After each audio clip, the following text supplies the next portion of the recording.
Sabi ng driver namin, the price of diesel daw tumaas din dito sa Vietnam. Ito na yung price. Yeah, the price.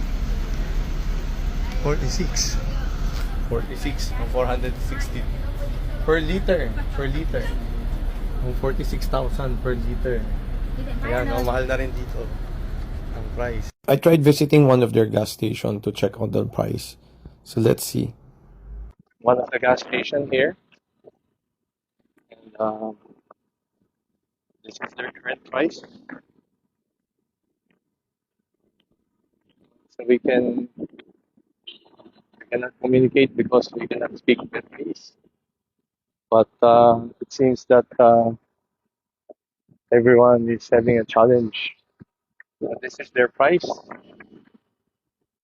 After conversion, 107 pesos yung diesel and 64 pesos yung gasoline. Parang mas mura pa rin dito sa Vietnam.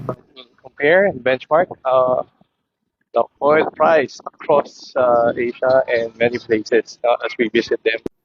So continue to like and follow. See you soon.